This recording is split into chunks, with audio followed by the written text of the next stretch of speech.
Why you feel tired even when you do nothing.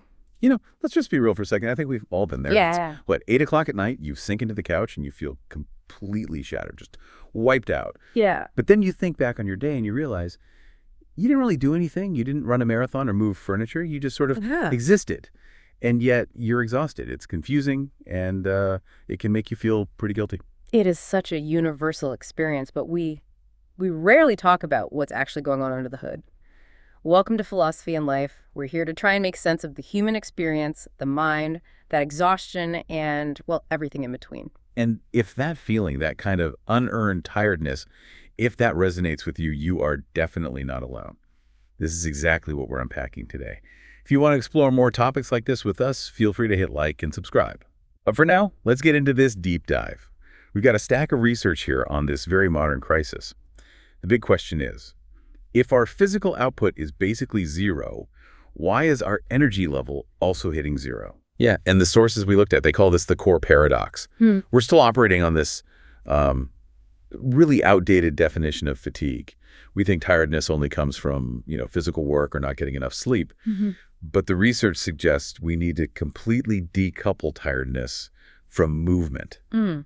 Modern exhaustion it's neurological, not physical. Right. I was reading the notes on cognitive fatigue, and it's wild. The research basically treats processing a worry the same as doing a hard math problem. The brain doesn't really see a difference between, say, solving a crisis and just worrying about an email you have to send. Exactly. It's all just energy expenditure. And this leads right into the concept of decision fatigue.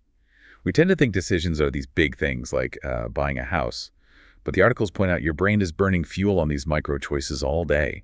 Deciding to open an app, deciding what to watch, even deciding to ignore a notification. So even when I'm doing nothing on a Sunday, if I'm flipping through Netflix for 20 minutes trying to pick something, biologically I'm working. You are lifting mental weights. And here's where it gets really tricky. When we feel that decision fatigue, our instinct is to switch off. But the sources highlight that we usually medicate that fatigue with all the wrong things. Which brings us to dopamine exhaustion.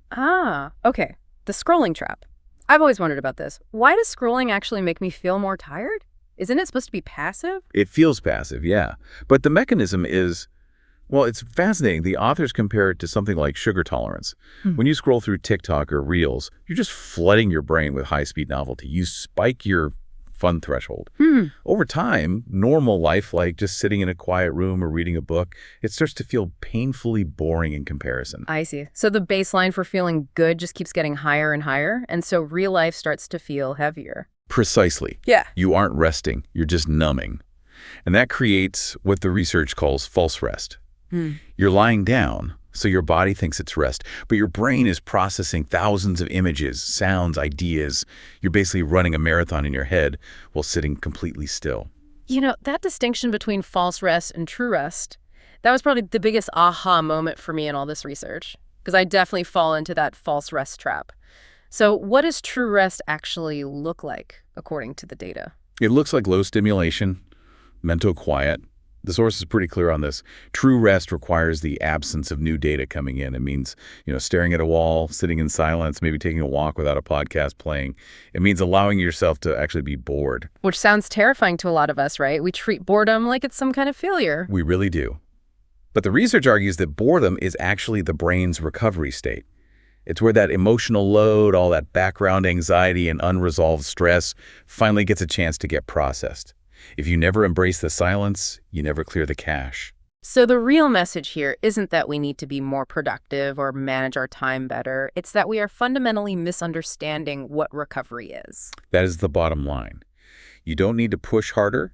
You just need to rest differently. You need to swap the numbing for actual quiet. It's just so incredibly validating to know that this tiredness isn't some character flaw. It's not laziness. It's a biological receipt for the invisible mental load we're all carrying. Exactly.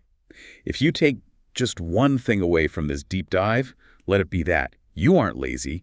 Your brain is just working overtime. You have to give it permission to actually stop. We hope this discussion made you feel a little lighter today. If it did, please consider liking this video and subscribing to Philosophy and Life. That way we can keep exploring all this stuff together. Take care of your mind, and maybe don't be so afraid of a little silence. See you next time.